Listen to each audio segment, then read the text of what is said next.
ನೋಡಿ, police constable ಪರೀಕ್ಷೆಯನ್ನು ನಡೆಸುವಲ್ಲಿ ರಾಜ್ಯ ಸರ್ಕಾರ ಸಂಪೂರ್ಣವಾಗಿ ವಿಫಲವಾಗಿದೆ ಅಂತ ವಿಪಕ್ಷ ನಾಯಕ ಆರ್ ಅಶೋಕ್ ವಾಗ್ದಾಳಿ ಮಾಡಿದ್ದಾರೆ. ಇಂದು ನಡೆದಿರತಕ್ಕಂತಹ ಒಂದು ಪರೀಕ್ಷೆಯಲ್ಲಿ ಸಾಕಷ್ಟು ಕಡೆಗೆ ಅವಾಂತರವೇ ಸೃಷ್ಟಿಯಾಗಿದೆ. ವಿಜಯಪುರದ ಪರೀಕ್ಷಾ ಕೇಂದ್ರಗಳಲ್ಲಿ ಅವಾಂತರವಾಗಿದ್ದು, ಪ್ರಶ್ನೆ ಪತ್ರಿಕೆ ವಿತರಣೆಯಲ್ಲಿ ವಿಳಂಬ, OMR ಸೀಟ್ ಗೊಂದಲ, ಅಭ್ಯರ್ಥಿಗಳು ಎಕ್ಸಾಮ್ ಬರೆಯದೆ ಹೊರಗೆ ನಡೆದಿದ್ದಾರೆ. ಆಡಳಿತದ ವೈಫಲ್ಯ ಇದು. ಕ್ಷಮಿಸಲಾಗದ ದಿವ್ಯ ನಿರ್ಲಕ್ಷ್ಯಕ್ಕೆ ಹಿಡಿದಂತಹ ಒಂದು ಕೈಗನ್ನಡಿಯದು.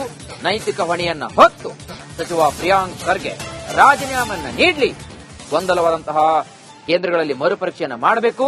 ಸ್ವತಂತ್ರ ತನಿಖೆಯನ್ನ ನಡೆಸಿ ತಪ್ಪಿತಸ್ಥರ ವಿರುದ್ಧ ಕ್ರಮವನ್ನು ಕೈಗೊಳ್ಳುವಂತೆ ವಿಪಕ್ಷ ನಾಯಕ ಆರ್ ಅಶೋಕ್ ಸರ್ಕಾರದ ವಿರುದ್ಧ ವಾಗ್ದಾಳಿ ನಡೆಸಿದ್ದಾರೆ.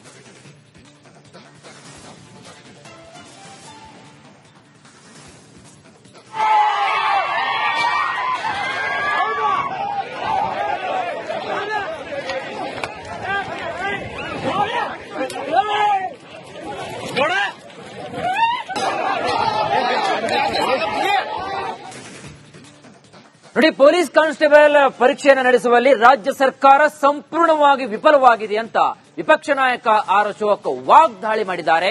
ಇಂದು ನಡೆದಿರತಕ್ಕಂತಹ ಒಂದು ಪರೀಕ್ಷೆಯಲ್ಲಿ ಸಾಕಷ್ಟು ಕಡೆಗೆ ಅವಾಂತರವೇ ಸೃಷ್ಟಿಯಾಗಿದೆ.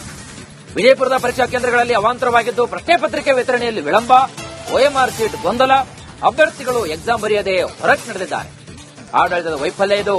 ಕ್ಷಮಿಸಲಾಗದ ದಿವ್ಯ ನಿರ್ಲಕ್ಷ್ಯಕ್ಕೆ ಹಿಡಿದಂತಹ ಒಂದು ಕೈಗನ್ನಡಿಯದು. ನೈತಿಕ ಹೊಣೆಯನ್ನ ಹೊತ್ತು ಸಚಿವ ಪ್ರಿಯಾಂಕ್ ಖರ್ಗೆ ರಾಜೀನಾಮೆಯನ್ನ ನೀಡಲಿ.